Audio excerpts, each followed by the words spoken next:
السلام علیکم، آپ دیکھ رہے ہیں ہو کیا رہا ہے۔ میں ہوں Faisal Abbasi, group editor 92 news. Irshad Ahmad Arif صاحب ساتھ ہیں۔ شکریہ ارشاد صاحب آپ کا۔ پروگرام میں ہمیں پاکستان تحریک انصاف کے سینئر رہنما عثمان ڈار صاحب بھی جوائن کر رہے ہیں۔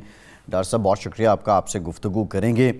عمران خان کا لانگ مارچ اب تقریباً گجرانوالہ میں پڑاؤ ڈال چکا ہے، اور یہ جو معمول تھا، یہ جو ترتیب تھی، اس سے قدرے سست یہ مارچ جاری ہے۔ اب اس کی وجوہات کیا ہیں، یہ تو پاکستان تحریک انصاف ہی بتا سکتی ہے۔ آج عمران خان نے یہ بھی کہا ہے کہ 8-9 روز لگ جائیں گے ہمیں اسلام آباد پہنچنے میں، maximum time Pakistan Tehreek Insaf gain کرنا چاہتی ہے۔ لیکن اس کے ساتھ ساتھ سوال یہ بھی ہے کہ ملک میں جب بھی تحریک اٹھتی ہے یا اس طرح کے معاملات ہوتے ہیں تو بیک ڈور چینلز ایکٹیو ہوتے ہیں، مذاکرات چل رہے ہوتے ہیں، جو لوگ احتجاج پہ ہوتے ہیں انہیں منانے کی کوشش کی جا رہی ہوتی ہے۔ اب مذاکرات کو لے کر اور اس لانگ مارچ کو لے کر ابھی تک کی جو اطلاعات ہیں وہ بڑی متصادم اور متضاد ہیں۔ کوئی کہتا ہے مذاکرات ہو رہے ہیں، کوئی کہتا ہے نہیں ہو رہے ہیں، لیکن سوال یہ ہے کہ اگر مذاکرات نہ ہوئے، لانگ مارچ اسلام آباد پہنچ جاتا ہے، وہاں جا کے پی ٹی آئی دھرنا دے دیتی ہے، تو پھر اس سے کیا حاصل ہوگا؟ دوسری جانب پاکستان کے وزیر اعظم شہباز شریف کل چین کے دورے پر روانہ ہوں گے۔ یہ بڑا اہم دورہ ہے اور سرمایہ کاری سے متعلق خاصی امیدیں کی جا رہی ہیں، لیکن یہ سوال بھی اپنی جگہ ہے کہ جب ایک بہت بڑی جماعت سڑکوں پہ ہوگی تو ایسے میں کوئی سرمایہ کار کیوں آئے گا؟ لیکن سب سے زیادہ جو دکھ کی بات ہے، گزشتہ روز کا واقعہ ہے۔ ہماری کولیگ، ایک نجی چینل کی رپورٹر صدف نعیم اس واقعے میں شہید ہوئیں۔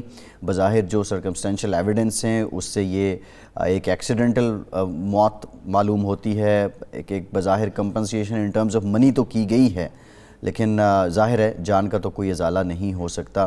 ہم اس پر گہرے دکھ اور رنج کا اظہار بھی کرتے ہیں، اور جو صحافتی تنظیمیں ہیں، جو میڈیا ہاؤسز ہیں، ان سے صحافیوں کی پروٹیکشن اور سیکیورٹی کے لیے جو اقدامات ہیں وہ یقینی بنانے کا مطالبہ بھی ہے۔ ارشاد صاحب، لانگ مارچ ظاہر ہے اب تک تو ایک ہیجانی کیفیت ہے، مذاکرات سے متعلق بھی کوئی بات کلیئر نہیں ہو رہی، اور اس کی جو رفتار ہے وہ بھی اپنے شیڈیول کے مطابق بھی نہیں ہے، یہ قدرے کم ہے۔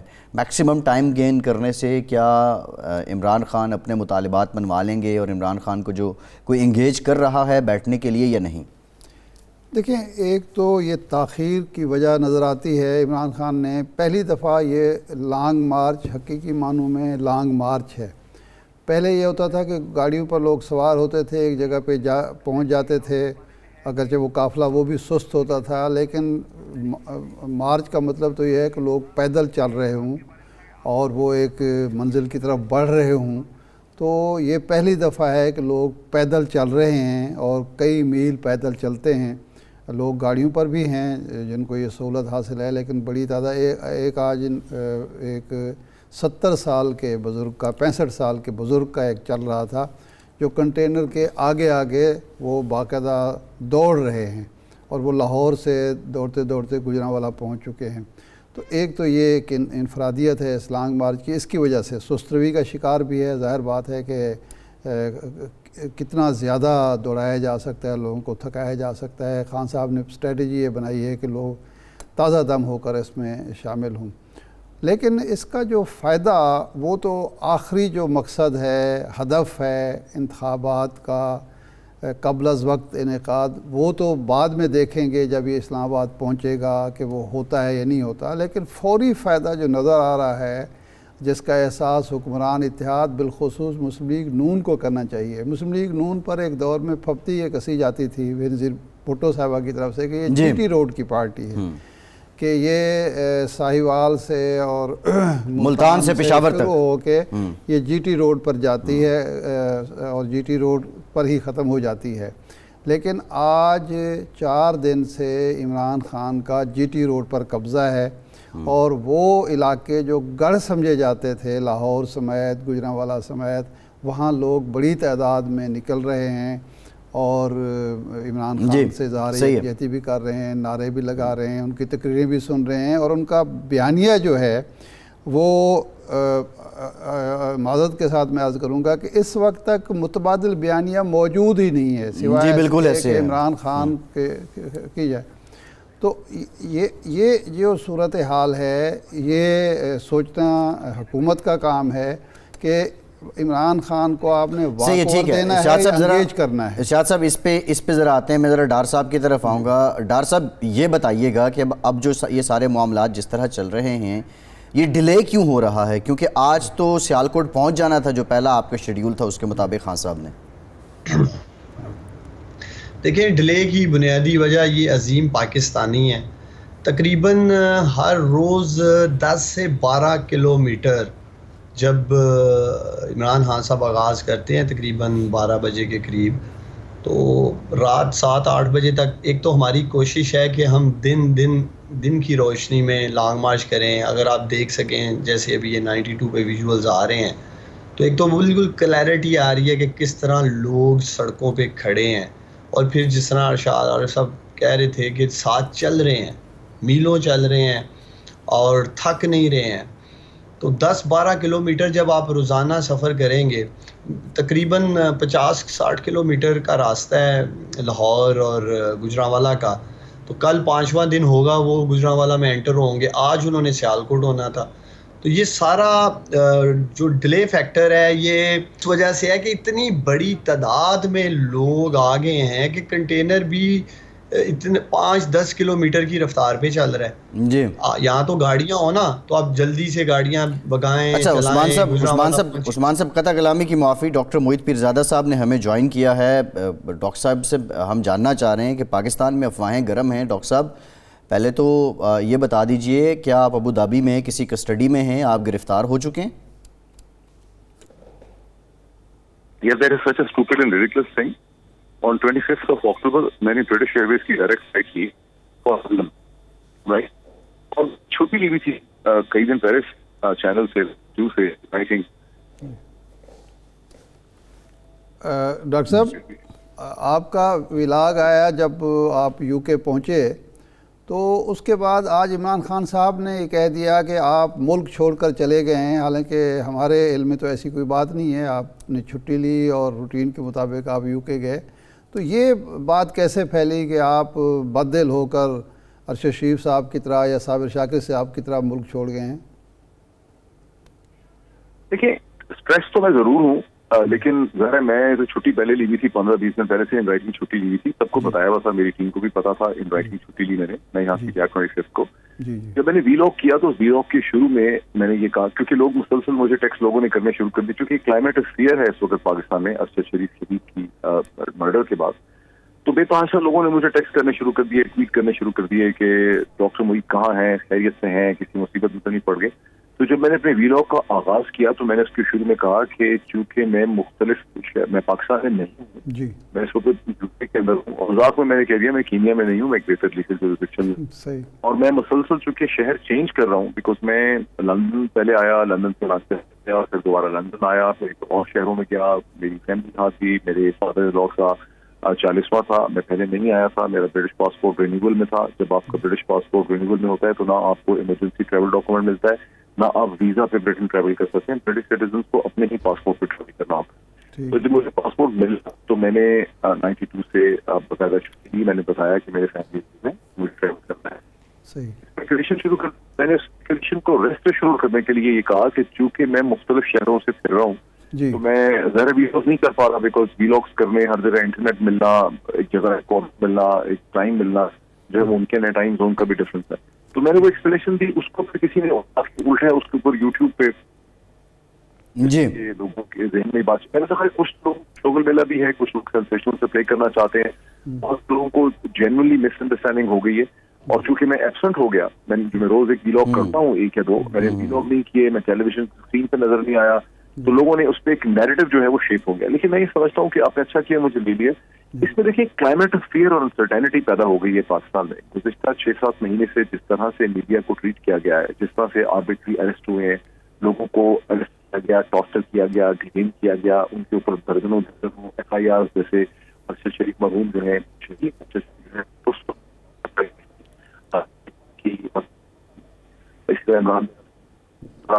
FIR صابر شاکر صاحب کا FIR ہونا اور بہت سے لوگ ہونا، اور ارشد شریف صاحب کے مرڈر کے 2-3 دن کے چودھری غلام حسین صاحب کو FIA کا ایک فلمزی پولیٹیکلی موٹیویٹڈ کیس میں اٹھا لینا، ایک کلائمیٹ فیئر انسرٹینٹی پیدا ہو گئی ہے جس میں ہر قسم کی اسپیکولیشن اور رومر جو ہے وہ جنم لے سکتی ہے. آپ کچھ بھی کہہ سکتے ہیں، اور یہ حکومت کی اور اسٹیبلشمنٹ کی ذمہ داری ہے کہ وہ سوچیں اور سمجھیں کہ اس سے پاکستان کو، پاکستان کے اداروں کو، حکومت کو، ریاست کو کتنا نقصان پہنچا ہے اس وقت. مجھے یہ میں چونکہ ٹریول کر رہا ہوں مجھے پتہ ہی نہیں کتنی بڑی کہانی بن گئی ہے.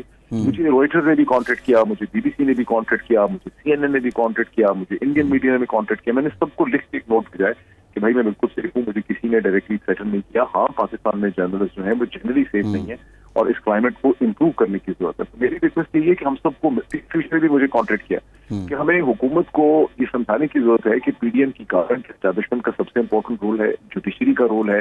اور سپریم کورٹ کو چاہیے تھا کہ ارشد شریف شہید کے لیے ایک جوڈیشل کمیشن ہائی پاور ہوتا.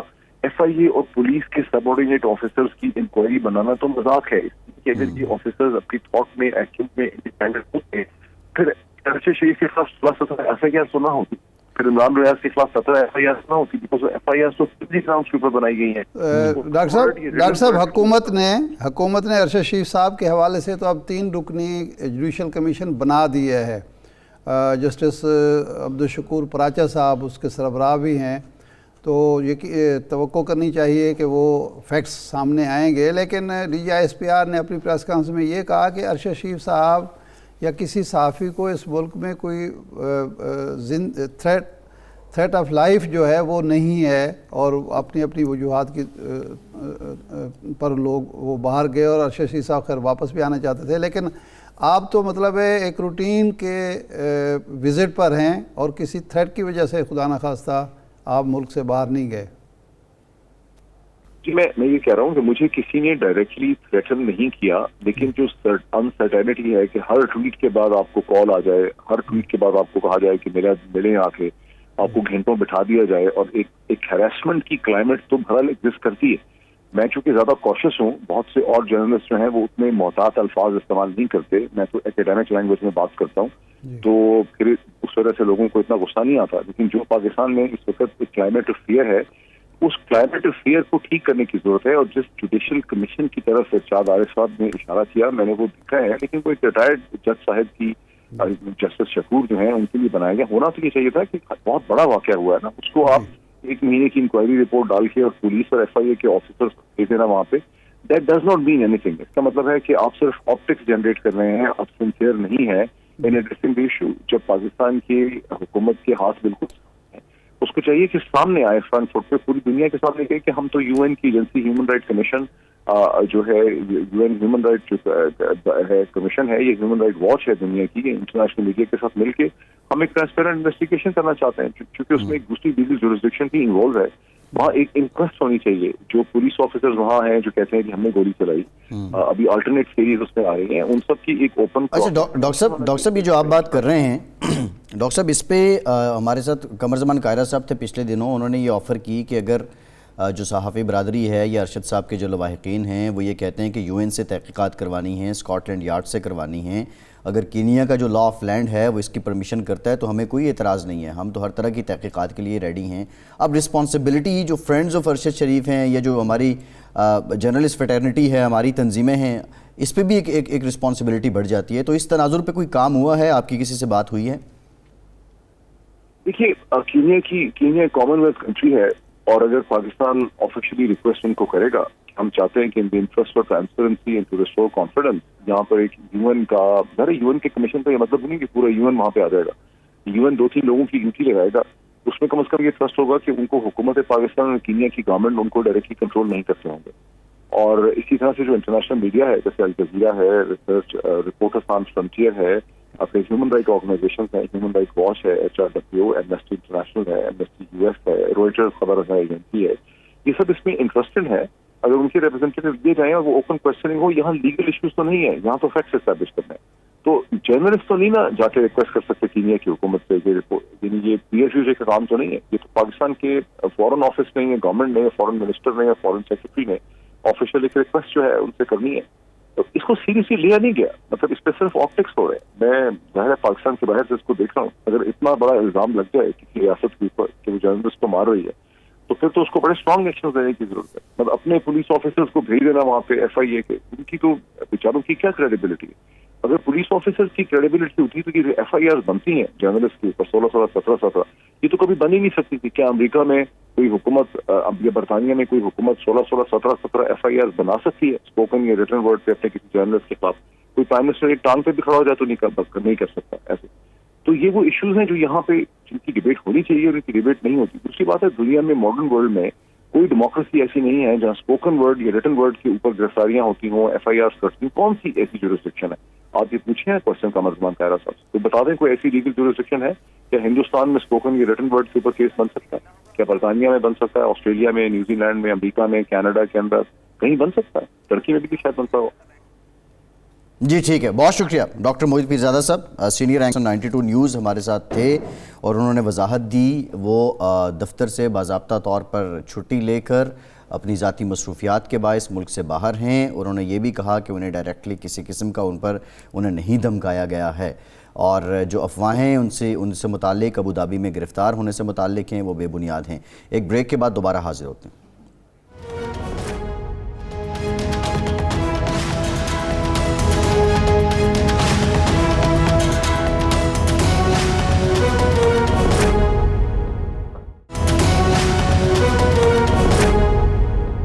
بریک کے بعد ایک بار پھر سے آپ کو خوش آمدید کہیں گے. ارشاد صاحب, بریک سے پہلے بھی ہم بات کر رہے تھے لانگ مارچ کو لے کر, اور جو پاکستان تحریک انصاف ہے وہ تو یہ کہہ رہی ہے کہ عوام کا بہت جم غفیر ہے, اس وجہ سے ہمارا جو مارچ ہے وہ سست روی کا شکار ہے.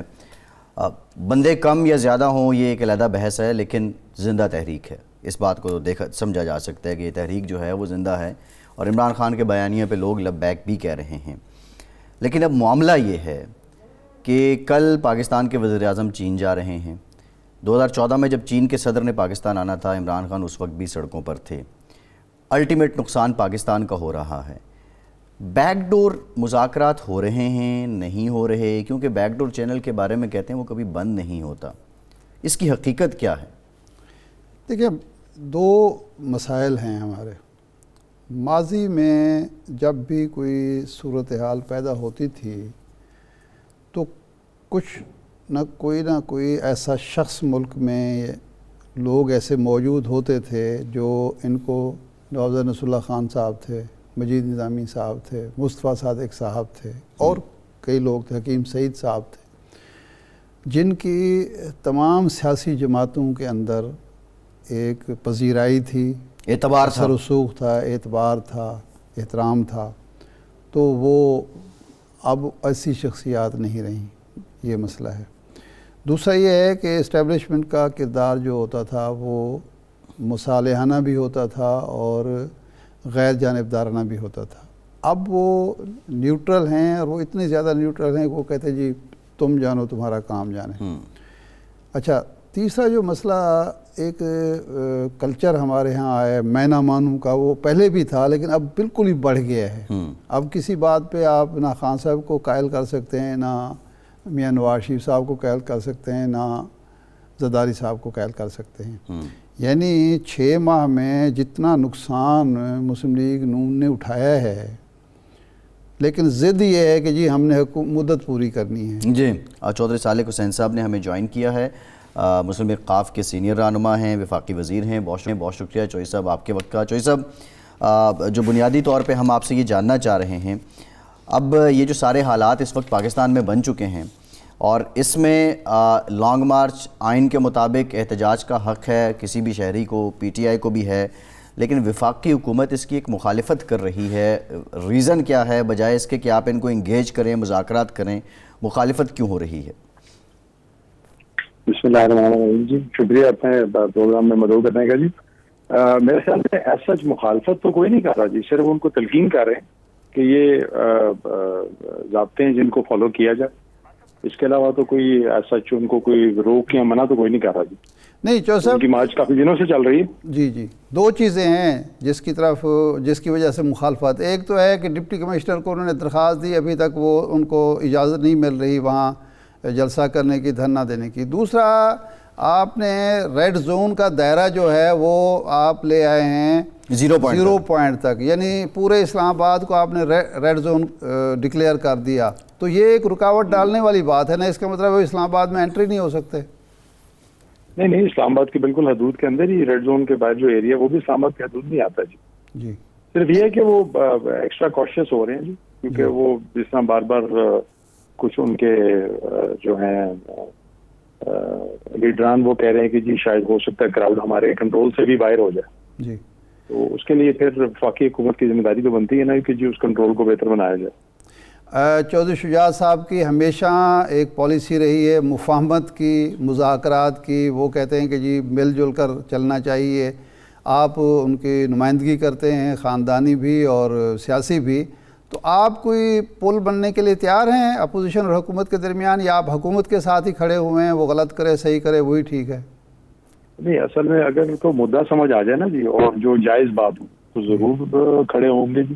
جی اب اگر ان کی ڈیمانڈ الیکشن ہے تو انہوں نے کل اناؤنس کیا ہے کہ جی اگست کے 3 مہینے بعد الیکشن ہو جائیں گے، لیکن وہ ان کو قابل قبول نہیں ہے۔ جی اب تھوڑا سا لچک اس سائڈ سے بھی آنی چاہیے نا جی۔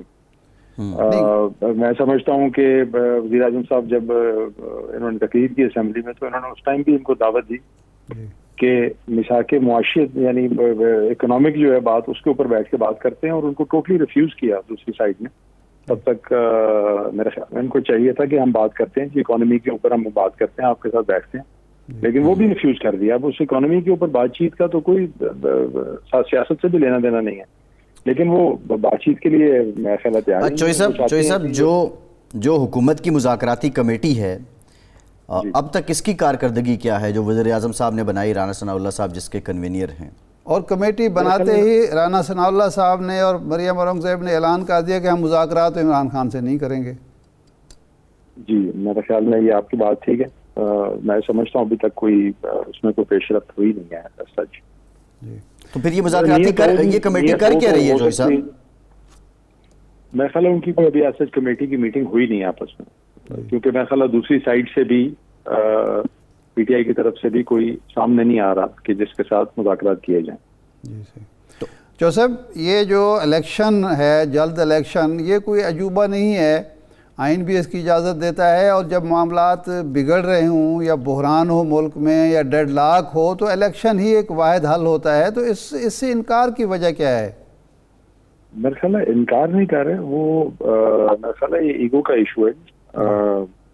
کوئی ایسا آپ بتائیں نا کہ جی کوئی ایسا کوئی بحران بنایا جا رہا ہے نا جی، کریٹ کیا جا رہا ہے۔ باقی معیشت کی جہاں تک تعلق ہے، میں ابھی بھی سمجھتا ہوں جی، کیونکہ میں تقریباً کافی ایسی میٹنگز میں شامل رہا جہاں پہ اتنا بگاڑ پیدا ہوا ہے جی کہ اس کو جینوئنلی مجھے نظر آ رہا ہے کہ وہ ٹھیک کرنے کی کوشش کی جا رہی ہے۔ اور دیکھیں نا جی، آپ حکومت کے پوائنٹ آف ویو سے بھی تو دیکھیں نا جی، سارا مدعا جو ہے وہ آپ نے ان پہ ڈال دیا ہے، اور اب آپ کہہ رہے ہیں آپ الیکشن کروا لو۔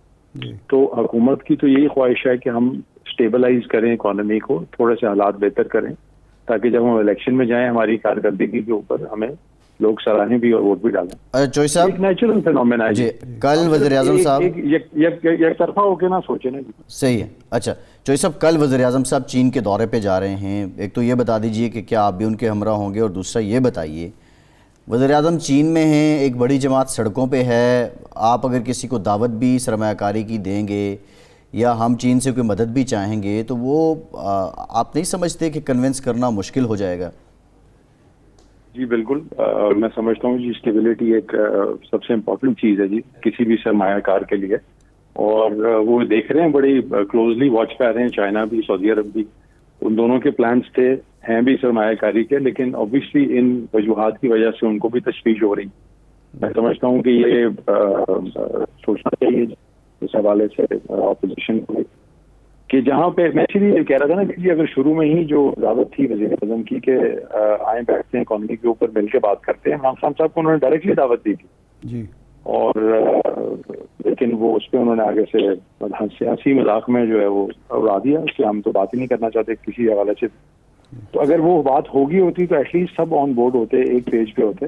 یہ ملک کے لیے بڑا امپورٹنٹ ہے کہ جہاں پہ ملک کی بات آئے، معیشت کی بات آئے، وہاں ہم سب اکٹھے ہوں، وہاں کوئی اپنی ذاتی انا کا مسئلہ بنا کے نہ بیٹھے۔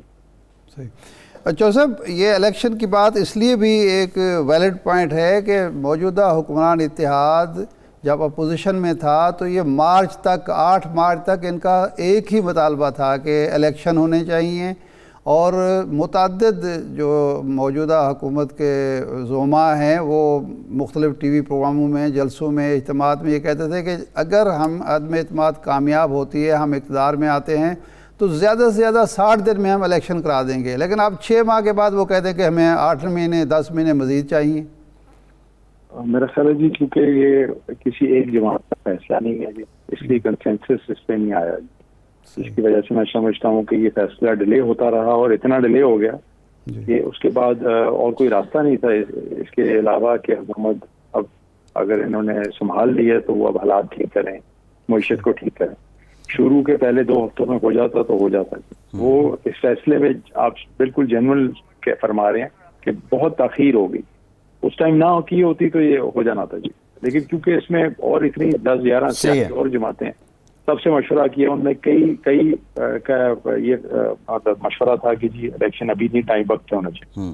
تو میرا خیال ہے اس کشمکش یا سوچ وچار کے اندر میرے خیال میں وقت آگے گزر گیا اور اس نہج پہ آ گیا کہ اب واپسی کا بھی راستہ نہیں.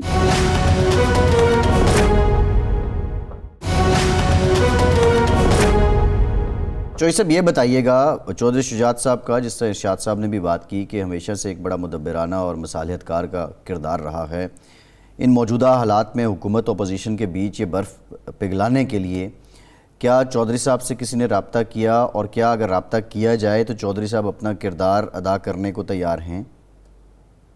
پہلے تو جی رابطہ کسی نے نہیں کیا، اور دوسرا یہ کہ اگر کوئی رابطہ کرے گا تو وہ ڈیفینیٹلی کرنے کو تیار ہوں گے. وہ تو ہمیشہ ان کی سیاست جو ہے وہ یہی رہی ہے کہ جی آپس میں جو ہے وہ مطلب لڑائی نہ ہو اور مل بیٹھ کے سارے چیزوں کا حل نکالا جائے. اور یقیناً وہ اس چیز کے اوپر ضرور اگر ان کو کوئی آفر کرتا ہے تو وہ ضرور اس میں بیٹھ کے کرنا چاہیں گے، نکالنا چاہیں گے. جوسف، اس وقت عمران خان کی جو مقبولیت ہے وہ ضمنی الیکشن میں بھی ہم نے دیکھ لی، قومی والے بھی، صوبائی والے بھی، اور یہ جی ٹی روڈ پر جو ہو رہا ہے مارچ، لوگوں کی شرکت سے بھی اندازہ ہو رہا ہے. تو آپ سمجھتے ہیں کہ موجودہ حکمران اتحاد مزید 6 ماہ 8 ماہ یا 10 مہینہ گزارنے کے بعد اس مقبولیت کو کم کر سکتا ہے اور اپنی گرتی ہوئی مقبولیت کو سنبھال سکتا ہے؟ صرف ایک ہی راستہ ہے جی، اور ایک ہی راستہ ہے جو میں عموماً میٹنگز میں بھی کہتا ہوں اور ویسے بھی کوشش بھی کر رہی ہے جو حکومت، وہ صرف یہ ہے کہ جو عام پاکستانی ہے اس کا معاشی حالات بہتر ہوں، اچھا، ملک کی اکانومی بہتر اور مہنگائی کم ہو. یہ ایک واحد راستہ ہے میں سمجھتا ہوں جس سے حکومت اپنا گراؤنڈ جو ہے وہ واپس لے سکتی ہے. تو آئی ایم ایف اس کی اجازت دے گا؟ آئی ایم ایف سے اگلے مہینے مذاکرات پھر ہونے والے ہیں. میں ضرور چاہوں گا جی کہ آج جو وزیر اعظم صاحب نے کسان پیکیج اناؤنس کیا ہے، اگر آپ کو اس کی کچھ معلومات آپ نے دیکھی ہوں جی، ابھی کچھ دیر پہلے ہی انہوں نے اناؤنس کیا، تو میں سمجھتا ہوں اس میں بہت ساری ایسی زبردست چیزیں جس سے ڈائریکٹ جو ہے کسان کو فائدہ ہوگا، اور اس کے اندر ضرور یقیناً وہ خدشات جس طرح آپ کے آئی ایم ایف کی اس کی اجازت دے گا اتنی سبسڈیز دینے کی، ساری چیزوں کی. تو اس کے لیے میں سمجھتا ہوں کہ جی اسحاق ڈار صاحب آلریڈی ان سے رابطے میں ہیں اور ان کے ساتھ بیٹھ کے نیگوشیٹ کر رہے ہیں. جی دیکھیں، اگر ہم خود نیگوشیٹ نہیں کریں گے، ہم کئی دفعہ چائنا کو بلیم کرتے ہیں، دوسروں کو بلیم کرتے ہیں کہ جی ہم نے سستے میں اپنا سودا کر دیا. تو جب سودا ہو رہا ہو اس ٹائم بیٹھ کے لیکن اب اس میں چوہدری صاحب سوال یہ ہے کہ اگلے مہینے سے مذاکرات شروع ہو رہے ہیں آئی ایم ایف کے ساتھ، آپ ان کے ساتھ نیگوشیٹ بھی کریں گے، اور اگر وہ نیکسٹ جو نواں ریویو ہے اس میں وہ ہماری استدعا نہیں مانتا یا اس کو ڈیلے کرتا ہے، پھر ایک بے یقینی بڑھے گی، پھر کاروبار نہیں چلے گا اور سیاسی نقصان تو آپ کو ہی پھر بھی ہوگا. میرے خیال میں جتنے بھی فیصلے ہو رہے ہیں جی اس میں اس بات کو مد نظر رکھ کے کیے جا رہے ہیں کہ جو اگلے مہینے آئی ایم ایف سے مذاکرات ہونے ہیں اس میں کہیں وہ ہرڈل نہ بنے. تو دیکھیں جی ایک گورنمنٹ ہے، مجھے تو کئی دفعہ یہ فگرز اور دیکھ کے دکھ بھی ہوتا ہے کہ 2 بلین 4 بلین اتنے تو آج کل لوگوں کی اپنی ورتھ ہے جی باہر یورپ میں، امریکہ میں، net worth, personal net worth. اور ہم یہاں 25 کروڑ کا ملک ہے جو ہم یہ 2 4 5 بلین ڈالر کے اوپر جو ہمارا کام چل رہا ہے.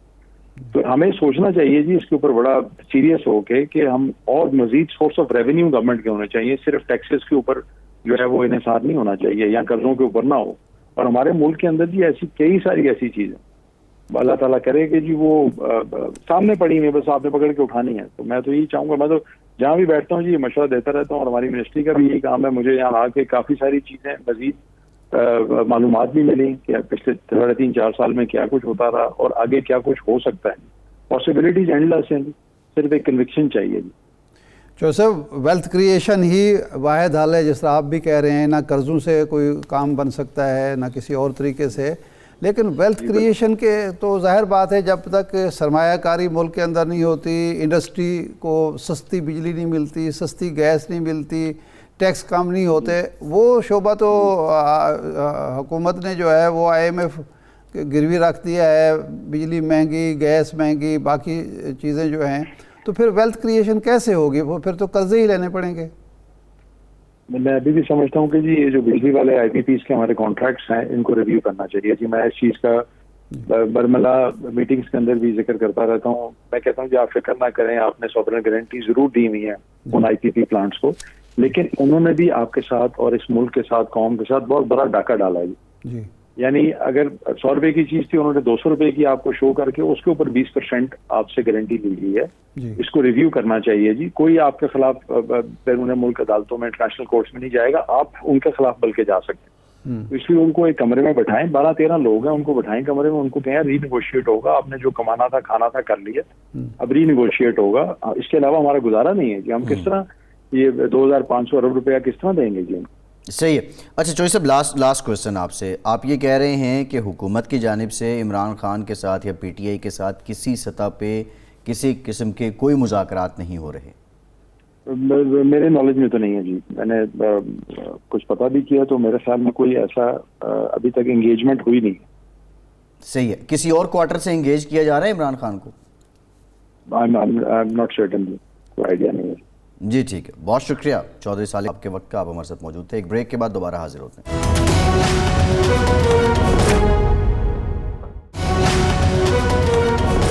بریک کے بعد ایک بار پھر سے آپ کو خوش آمدید کہیں گے. ارشاد صاحب, اب ہم جب حکومت کے لوگوں سے پوچھ رہے تھے کہ آپ اس مارچ کی مخالفت کیوں کر رہے ہیں, ظاہر ہے ریٹرن مخالفت تو حکومتیں نہیں کرتی. اسی طرح ہوا تھا جب TLP والے نکلے تھے, PTI بھی مخالفت کر رہی تھی, یہ عمومی رویہ ہے. لیکن اب رانا ثناءاللہ صاحب نے علی امین گنڈاپور صاحب کا ایک ٹرانسکرپٹ شیئر کیا, آڈیو شیئر کی, جس میں وہ بات بندوقوں کی کر رہے ہیں اور دیگر کر رہے ہیں, اور علی امین گنڈاپور صاحب نے اس کی وضاحت دی. پھر رانا صاحب کو مذاکراتی کمیٹی کا کنوینئر بنایا, انہوں نے کہہ دیا جی نہیں ہوں گے مذاکرات. لیکن اب حکومت کا اگر یہ معاملہ رہا, حکومت آپٹکس کو یا عوام کو خوش کرنے کے لیے 4 بندوں کا وفد کنٹینر پہ بھیج دے, تو اس میں کیا ہے, اس کا نقصان ہے حکومت کو یا فائدہ ہے؟ نقصان ہوگا. وہ اپنے سیاسی انداز میں سوچ رہے ہیں نا, اس لیے کہ اس وقت اگر وہ کنٹینر پہ بھیجتے ہیں تو اس کا مطلب یہ ہوگا کہ وہ جھک گئے عمران خان کے سامنے. کمیٹی کے جہاں تک بات ہے, وہ کمیٹی جس وقت تشکیل پائی اور اس کی سربراہی رانا ثناءاللہ صاحب کو دے دی گئی, تو وہ یہ تھا کہ یہ مذاکرات نہیں ہونے. جس کمیٹی کے سربراہ رانا ثناءاللہ صاحب جیسے ہوں گے, وہ مذاکرات تو نہیں کرے گی, لڑائی جھگڑا ہی کرے گی. اگر یہ کام کرنا ہوتا تو اس کمیٹی کی سربراہی خورشید شاد کو دی جاتی, اس کمیٹی کی سربراہی ایاز صادق کو دی جاتی. یہ اس طرح کے لوگ ہیں جو مصالحت کا کام, مفاہمت کا کام کرتے بھی ہیں, جن کے دوسرے گروپوں کے ساتھ, دوسری جماعتوں کے ساتھ تعلقات بھی ذرا اچھے ہیں, اور جو مصالحت اور مفاہمت کا جذبہ بھی رکھتے ہیں. اب رانا صاحب کو آپ سربراہ بنا رہے ہیں اور ساتھ ہی ان کے بٹھا رہے ہیں طارق بشیر چیمہ صاحب, تو وہ پھر لڑائی جھگڑے. اچھا, اس میں شاہد صاحب جو عمران خان کہہ رہے ہیں کہ انقلاب, دیکھیں ایک ہمارے ہاں جو حکومتوں کا رویہ ہے, وہ فارسی میں کہتے ہیں کہ آنچ کند دانا کند ناداں ولیک بعد از خرابی بسیار, کہ جو کام دانا کرتے ہیں نادان بھی بالآخر وہی کرتے ہیں, لیکن جب خرابی بڑھ جاتی ہے اس کے بعد وہ کر لیتے ہیں. ایک سوال ارشاد صاحب, ہمارے ہاں ماضی میں جب بھی مذاکرات ہوئے ہیں نیک نیتی کے ساتھ اور وقت پر, ان کے ہمیشہ مثبت نتائج نکلے ہیں, اور جب تاخیر کی گئی ہے تو اس کا نقصان ہمیشہ حکومت کو ہوا ہے, حکمرانوں کو ہوا ہے. صحیح ہے, ٹھیک ہے. مجھے کوئی یاد نہیں ہے کہ کبھی مذاکرات یا مصالحت مفاہمت کی کوشش تاخیر سے ہوئی ہو اور اس کا فائدہ. بنیادی چیز یہ ہے کہ یہ جو ضد ہے, میں ضدی کہوں گا, کہ جی ہم کچھ ڈیلیور کریں گے پھر الیکشن کرائیں گے. بھئی جو صورتحال, صرف یہ پاکستان کا ایشو تو نہیں ہے مہنگائی. اگر برطانیہ میں حکومت تبدیل ہو رہی ہے مہنگائی پر, برطانیہ جیسے ملک میں, ٹھیک ہے نا, اگر جرمنی کا پریزیڈنٹ رو رہا ہے اور 12% ہے وہاں جو افراط زر کی شرح. یہ وہ ملک ہیں جہاں 1.5%, 1%, 2% سے زیادہ نہیں ہوتی. یہ ہمارا ہوتا تھا ریٹ اس کے دور میں. ہم تو 26-28 پہ ہیں نا اب ہے نا. یہ جب کرونا کے دنوں میں 11% پہ گئے تھے تو اپوزیشن یہی شور مچاتی تھی ماہرین معاشیات کہ ہمارے جو افراط زر کی شرح ہے ڈبل ڈیجٹ میں چلی گئی ہے. جی ٹھیک ہے نا. تو اب جرمنی کی 12% پہ ہے.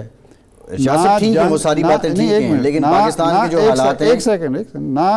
نہ یوکرین کی جنگ ختم ہو رہی ہے, نہ پٹرول کا بحران ختم ہو رہا ہے, نہ گیس کی سپلائی جو ہے وہ بحال ہو رہی ہے.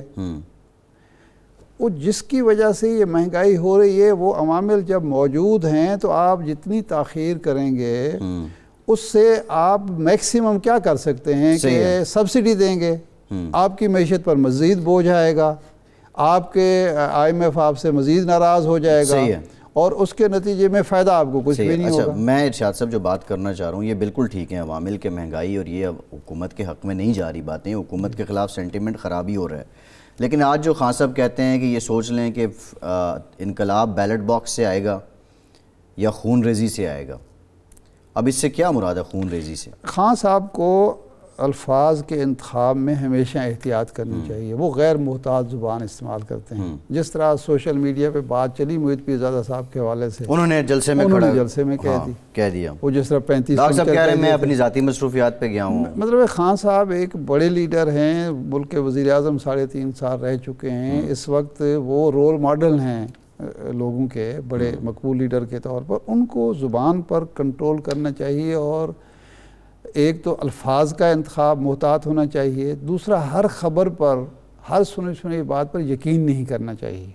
اور مطلب آپ کریڈیبلٹی دیکھیں سر, آپ ملک کے وزیر اعظم رہے ہیں, جی آپ وزیر اعظم کے امیدوار ہیں, آپ 2/3 اکثریت لینا چاہتے ہیں اور کریڈیبلٹی آپ کی ہے کہ سنی سنائی باتوں پہ ایک شخص کے بارے میں, اور ڈاکٹر موعید عمران خان سے دور نہیں ہیں, ان کے ساتھ رابطے میں ہیں, ان سے کنفرم کر سکتے تھے, کاؤنٹر چیک کر سکتے تھے. اس سے زیادہ لیکن آپ جلسے میں کہہ دیتے ہیں بندہ بھگا دیا. امپورٹنٹ بات یہ ہے کہ ایک نیگیٹو ملک کے بارے میں تاثر جا رہا ہے کہ واقعی صحافی, 2 صحافی ملک سے باہر گئے, ایک ان میں سے شہید ہو گئے اور دوسرے ابھی واپس نہیں آئے اور 2 صحافی اور چلے گئے. وہ ارشاد بھٹی صاحب کے بارے میں وزیر اعظم فرمایا پہلے جو گیا ہو اس کے بارے میں خان صاحب کو مکمل معلومات ہونی چاہیے اور یہ بھی پتہ ہونا چاہیے کہ وہ کس لیے گیا ہے. اس کے بعد اگر وہ بات کریں تو بات بنتی ہے.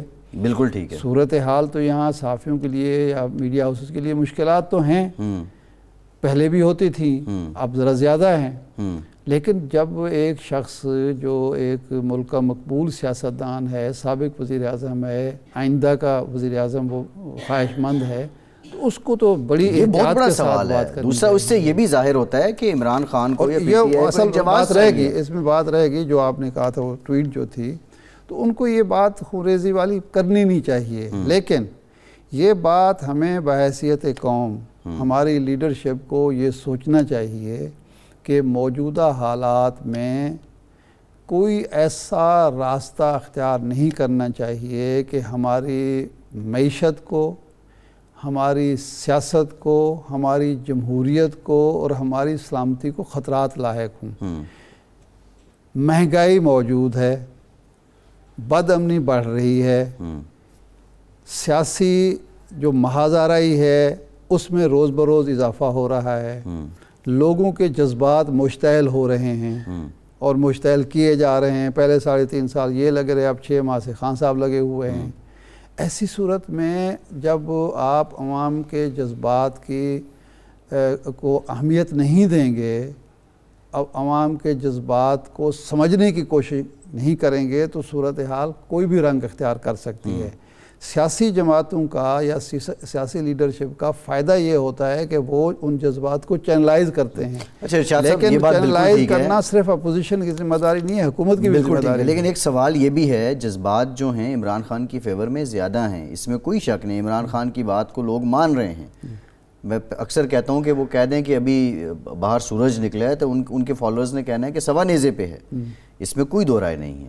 لیکن آپ عوام کی اقلیت کو بھی تو مائنس نہیں کر سکتے نا. لوگوں کے جذبات نون لیگ کے ساتھ بھی ہیں، پیپلز پارٹی کے ساتھ بھی ہیں، ایون جماعت اسلامی نے جو جلسہ کیا مینار پاکستان پہ، اس میں بھی بندے کام تو نہیں تھے، ان کے ساتھ بھی جذبات ہیں، وہ بھی شہری ہیں. صاحب جمہوریت میں 51% جو ہوتے ہیں اسی کو اہمیت ہوتی ہے، 49 کی کوئی اہمیت نہیں ہوتی. جمہوریت میں یہ ہے، جمہوریت میں فیصلہ کن پوزیشن جو ہوتی ہے 51 کی ہوتی ہے. یہاں تو 75 کا ہے نا مسئلہ. ہمیشہ یہ پوری دنیا میں ہوتا ہے، کہیں بھی امریکہ میں، یورپ میں، کسی بھی جمہوری معاشرے میں اپوزیشن لیڈر یہ نہیں کرتا کہ چونکہ میرے ساتھ بھی تو 49% ہے نا تو اس لیے میں اب یہ کروں گا.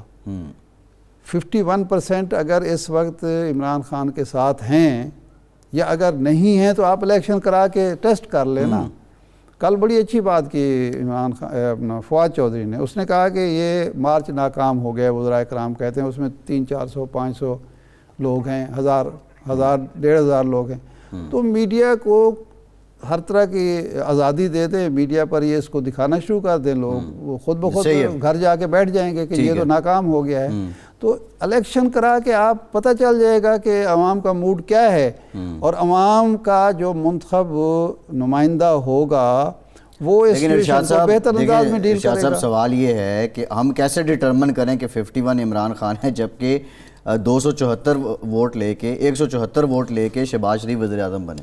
نہیں دیکھیں یہ پارٹی بیس تو نہیں ہے. نہیں یہ نہیں. ابھی یہ تازہ ترین الیکشن ہے نا، 18 کے الیکشن میں عمران خان کو ووٹ ملا اور تازہ ترین الیکشن میں بھی ووٹ ان کو ملا. یہ جو حکومت جس طرح سے بنائی گئی وہ آپ بھی جانتے ہیں، میں بھی جانتا ہوں. صحیح ہے. نہیں حکومت تو وہ بنی ہے نو کانفیڈنس سے اور اداد ہوا ہے. ارشاد سے پروگرام کا ٹائم ختم ہو گیا. بہت شکریہ، آپ کا اجازت دیجیے.